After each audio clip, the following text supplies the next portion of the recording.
Good day mga tol, Makoy nga pala and welcome back to my YouTube channel.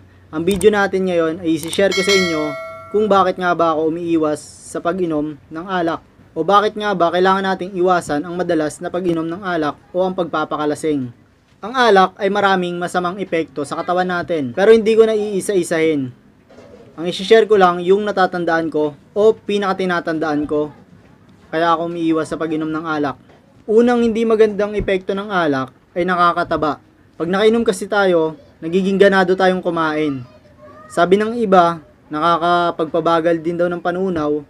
At ang pangalawang hindi magandang epekto ng alak ay nakakapagpahina ng pagpipigil natin sa sarili o low inhibition.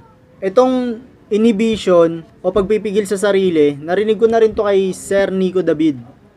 Paglasing kayo, yung pagpipigil sa sarili, medyo na bumababa, nababawasan, mas nagagawa mo yung mga bagay na normally hindi mo nagagawa. Bibigay lang ako ng opinion ko tungkol sa pagpipigil sa sarili o inhibition. Kaya siguro nakakagawa ng kakaibang kilos, pagkakamali. Binanatan niya ang matapos mo ng pagtripang batuhin. Dala po talaga ng sobrang kalasingan. Pagkasala. Niyang paghatak sa kanya ng pulis sa CPO2. habang nagiinuman, pinagmumura uman Bigla siyang sinaksak sa tagiliran ng isa sa mga lalaki. Trip-trip lang po, mga lasing po. Aminado naman si Aquino sa paratang sa kanya. Lasing po eh. Paglasing ako, talagang tamang manyak ako eh. Nagkainuman umano ang biktima, ang sospek. Lasing ako eh. Kung saan nag-iinuman ang dalawa pang suspect. Karoon ng konting inuman pero konting tagay pa lang nahilo na sila. Naya po talaga siya kuminom. sa pilitan din daw siyang pinainom. Sobrang pagkalasing po, iba ng pag-iisip ko. Pagkasala, yung mga lasing, siguro bago pa lang sila mag-inom, may dinadamdam na talaga, may hinanakit, o may sumasagi na sa isip nilang masama. Halimbawa, may nakalitan sila, gusto nilang saksakin, pero pinipigilan lang nila yung sarili na. Tapos, nung nakainom, ayun, di na nakapagpigil. Pangalawang halimbawa, yung mga lalaking tinitigang sa kainuman, tapos kapag nalalasing, o kapag nalasing, nangre-rape. Siguro dahil din yun sa kahinaan ng pagpipigil sa sarili. Yun lang mga tol.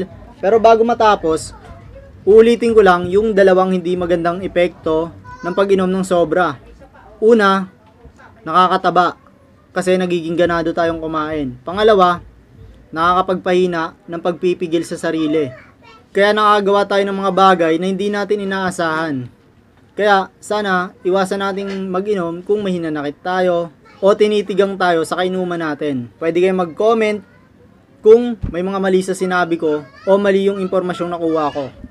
At higit sa lahat, pwede nyong i-share, baka sakaling makatulong para mabawasan yung rape at pagkakamali. Salamat sa panonood. Yung alcohol naman ay alam talaga na masama sa katawan. Masama ang sobrang pag-inom ng alak. Naapektuhan din ito ang panunaw. Pwede ka rin magkaroon ng weight gain, pwede ka rin tumaba. Ang sobrang pag-inom ng alak ay pwede magdulot ng stroke.